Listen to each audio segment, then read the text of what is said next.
Cuando las fotos no muestran lo que esconden. Si alguna vez has usado una app para conocer gente, esto es para ti. Crees que ves fotos, conoces sonrisas, pero nunca sabes lo que alguien realmente oculta. Yo descubrí algo que cambió mi vida y todavía no sé cómo explicarlo.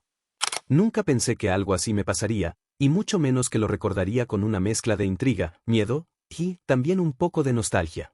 Porque antes de que todo se torciera, hubo momentos buenos. Momentos que parecían el inicio de una historia emocionante. Corría el 2020, y la pandemia nos había arrebatado la rutina. Yo, Lucas, trabajaba en un edificio corporativo, siempre rodeado de gente, ejecutivos entrando y saliendo, clientes nerviosos haciendo filas en los bancos, conversaciones rápidas en los pasillos, ese ruido constante me encantaba. Me hacía sentir parte de algo vivo. Pero cuando el confinamiento llegó, todo eso desapareció.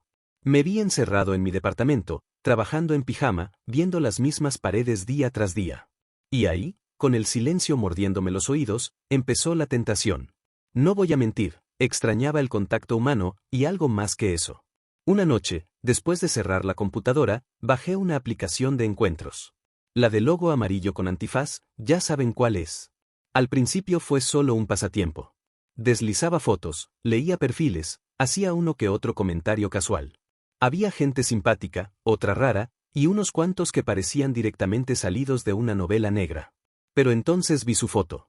Adrián, así decía su perfil. Un tipo alto, de piernas musculosas, pero lo que me atrapó no fueron los músculos, sino un tatuaje. Una figura simétrica, extraña, como el rostro deformado de una criatura mitológica. No era el típico tribal ni algo cliché, era perturbador y hermoso a la vez. No perdí tiempo. Bonito tatuaje, le escribí. A los pocos minutos, contestó. Así empezamos a hablar, primero sobre música, viajes y cualquier tontería que nos mantuviera despiertos hasta tarde. No era de esos que mandan mensajes a cada minuto, pero cuando lo hacía, había algo en su forma de escribir que me hacía sonreír. Pasaron un par de días así. Hasta que un sábado por la noche, encerrado y aburrido, decidí dejarme llevar por el impulso. Oye, ¿y si nos vemos? Le puse, sin rodeos. Para mi sorpresa, aceptó. Pero con una condición, que fuera yo quien fuera a su departamento. Tengo que estar pendiente de la computadora por trabajo, me explicó. Si quieres, vente para acá. Me pasó la dirección y, al ver el barrio, supe que era una zona de dinero. No me lo pensé mucho, me puse algo casual, pedí un Uber y en menos de media hora estaba tocando su timbre. Su departamento era, curioso. Moderno, pero vacío. En la sala, apenas una pantalla grande y un sofá pequeño. La cocina, impecable pero sin demasiadas cosas. En su habitación, solo la cama y un tocador modesto. Me acabo de mudar, dijo, encogiéndose de hombros. Se me fue todo en el depa. Poco a poco lo voy a ir amueblando. Nos sentamos en la sala, con un par de cervezas. Yo, con algo de picardía, volví al tema del tatuaje. ¿Y por qué justo ese diseño? Pregunté, intentando que se quitara los jeans para mostrármelo bien. Él rió. Es algo que quise desde joven. Mis papás, ya sabes, no aceptaban ni mis gustos ni mis tatuajes. Me lo hice hace 5 años, cuando por fin pude. La conversación fluyó fácil, como si nos conociéramos de antes. Había química, de esa que no se finge.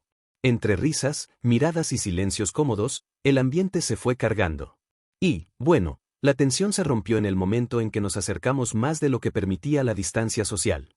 No entraré en detalles gráficos, pero digamos que fue intenso. Cuando todo terminó, yo estaba exhausto. Quédate, me dijo Adrián, acariciando la sábana. Pero luego se corrigió.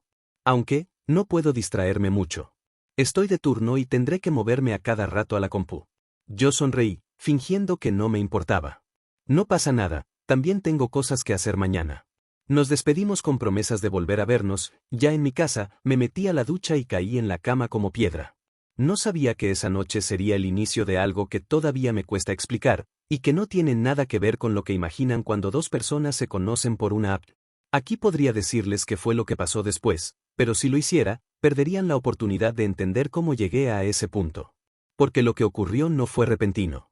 Hubo señales. Pequeñas, pero ahí estaban. Y si las hubiera notado a tiempo, quizá no estaría escribiendo esta historia ahora. Desperté tarde, con la sensación de haber corrido una maratón en sueños. El corazón todavía me latía rápido y tenía los músculos tensos, como si hubiera pasado la noche entera resistiendo algo. Lo primero que noté fue el sudor. Las sábanas estaban empapadas, como si hubiera dormido bajo un sol de verano en pleno desierto. Me levanté, tomé agua y, mientras la bebía, intenté recordar que había soñado, pero nada. Vacío. Solo la certeza de que había sido algo intenso. En ese momento pensé que podía ser cansancio acumulado, o quizá el calor. No le di demasiada importancia. A media tarde le escribí a Adrián. Nada romántico, solo un mensaje casual. Un amigo está rematando muebles, te paso el link por si te interesa. Esperé. Pasaron minutos, luego horas. Ninguna respuesta. Le mandé otro mensaje por la aplicación, el mismo resultado, silencio.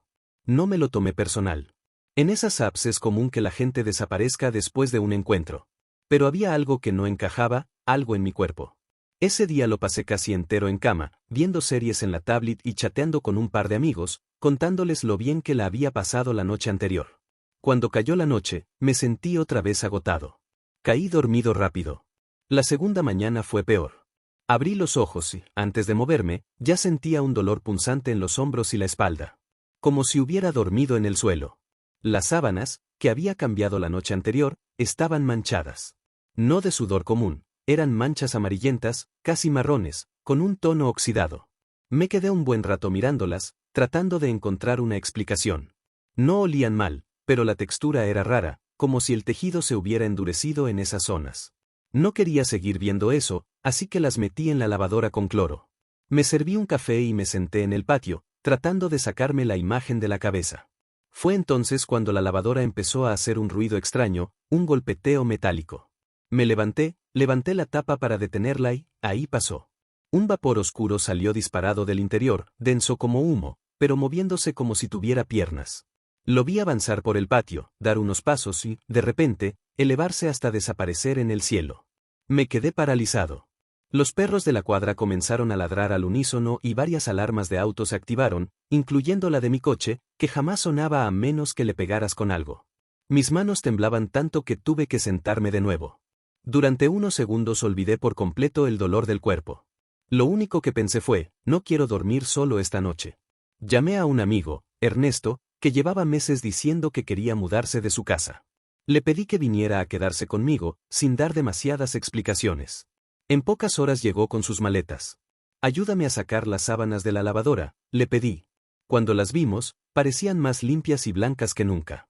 ¿No las ibas a guardar?, preguntó. Negué. Tíralas. No quería tenerlas cerca. Algo dentro de mí decía que no debía. Esa noche, con Ernesto en la habitación de invitados, dormí por fin tranquilo. Sin sudor, sin dolor, sin sueños extraños. Todo volvió a la normalidad, al menos por un tiempo.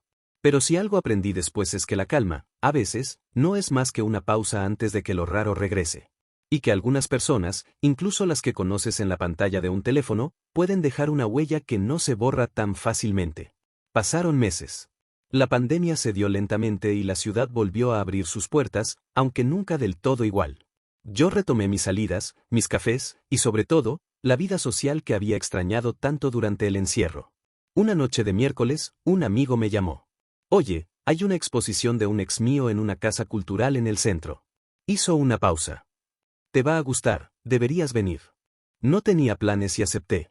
La curiosidad me movía, pero también había algo más, necesitaba distraerme, ver gente nueva, quizá reencontrarme con la sensación de estar vivo. Cuando llegué, la sala estaba iluminada por luces cálidas. Las paredes mostraban acuarelas y bocetos que parecían tener vida propia. Entre todas, una obra captó mi atención de inmediato. La pintura mostraba la parte inferior de un hombre fornido, y en una de sus piernas, un tatuaje de demonio. El corazón me dio un vuelco. No podía ser coincidencia.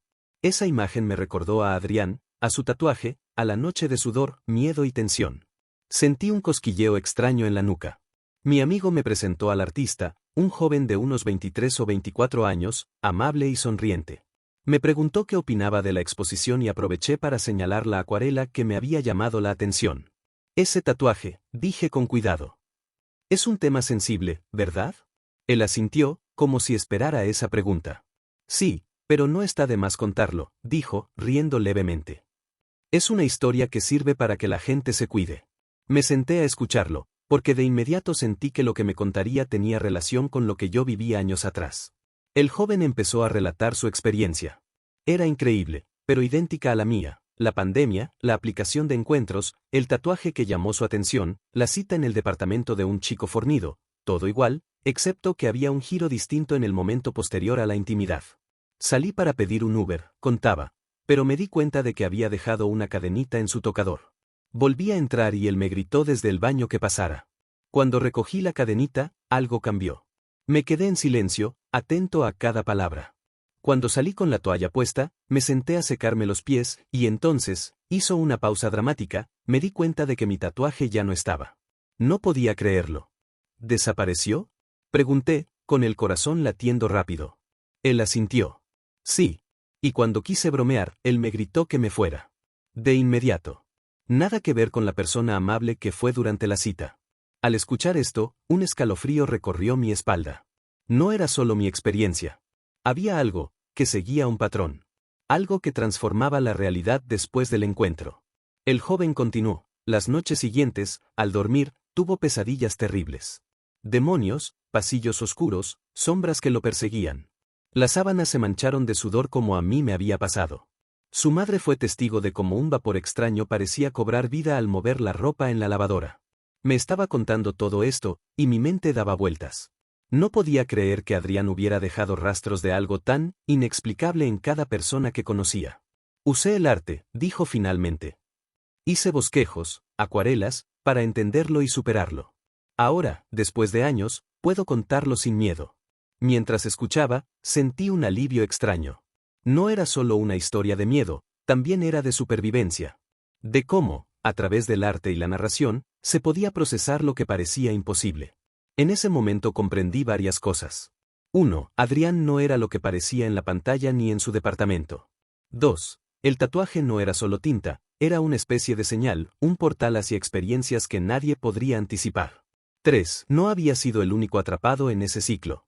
Y mientras me contaba esto, algo dentro de mí se removió. No sentía odio ni rencor, pero sí la certeza de que el mundo estaba lleno de personas que esconden secretos tras sonrisas y fotos atractivas. Algo que había empezado como un encuentro casual, romántico incluso, se había convertido en una advertencia que, años después, todavía me perseguía. Después de escuchar todo lo que el joven artista relató, me quedé un buen rato en silencio. Había pasado tiempo desde aquella noche con Adrián, y de repente todas las piezas encajaban, la sudoración, el dolor corporal, las pesadillas, el vapor oscuro que parecía moverse con voluntad propia. Todo parecía indicar que no había sido una casualidad ni un producto del cansancio. ¿Y qué pasó con él? Pregunté finalmente. El artista negó con la cabeza. No sabemos. Después de un tiempo, dejó su departamento. Nadie supo a dónde se mudó. Intentamos buscarlo, pero desapareció. Como si se hubiera desvanecido del mundo real. Mientras hablábamos, empecé a recordar mis propias señales, mis noches agotadoras, el miedo inexplicable al dormir solo. Todo cobraba sentido ahora. Y, sin embargo, había algo que me sorprendió. Ninguna de las personas afectadas guardaba rencor hacia Adrián. Había algo más profundo que miedo o enojo, había una especie de respeto silencioso, como si la experiencia nos hubiera enseñado algo. Pasaron los meses, y poco a poco retomé mi vida. No volví a usar la aplicación de encuentros, y aprendí a escuchar más mi intuición. Cada vez que alguien mostraba demasiada perfección en fotos o palabras, recordaba a Adrián y su tatuaje. Era un recordatorio de que no todo es lo que parece. Con el joven artista mantuve contacto. Compartíamos experiencias y cómo el arte nos había ayudado a procesar lo imposible. Sus acuarelas, aunque en apariencia simples, contenían un nivel de detalle que solo alguien que había vivido lo paranormal podía plasmar. Cada demonio, cada sombra, cada pasillo oscuro era un reflejo de la noche en que nuestros mundos se encontraron con lo inexplicable. Un día, mientras revisábamos fotos de sus exposiciones pasadas, me detuve en una. Era un retrato que mostraba solo la pierna de un hombre, con el tatuaje que había desencadenado todo. Lo pinté de memoria, me dijo el artista. Es mi manera de cerrar ese capítulo. Sentí una mezcla de nostalgia y alivio. Todo lo que había sucedido, desde el primer mensaje en la aplicación hasta aquel encuentro paranormal, se había transformado en algo que podíamos contar, analizar y comprender, aunque jamás olvidaríamos la sensación. ¿Y Adrián? ¿Quién era realmente? Nunca lo supimos. Podría haber sido alguien atrapado en sus propios demonios, un ser con secretos que ni la más abierta de las aplicaciones podría revelar. O quizá alguien que solo buscaba compañía, y sin darse cuenta, dejaba un rastro de experiencias intensas y extrañas en quienes se acercaban a él. Lo que sí aprendí, y lo que quiero dejar claro, es esto. Las aplicaciones pueden ser un espacio para conocer gente, pero también esconden historias que ni imaginamos. Una foto atractiva nunca revela la realidad completa. Una sonrisa encantadora puede ocultar secretos oscuros. Y un tatuaje, por pequeño que parezca, puede ser la llave a un misterio que no estamos preparados para enfrentar. Hoy, años después, miro hacia atrás y sonrío con una mezcla de miedo y fascinación. La historia de Adrián, de aquel primer encuentro, de las noches de sudor y las sombras que se movían, se ha convertido en una lección. Una lección que me enseñó a confiar en mi intuición, a observar más allá de lo visible y a respetar los misterios que el mundo nos presenta. Porque, al final, no siempre podemos entender todo lo que vemos. Pero sí podemos aprender a cuidarnos. Y quizás, solo quizás, eso es lo que verdaderamente importa.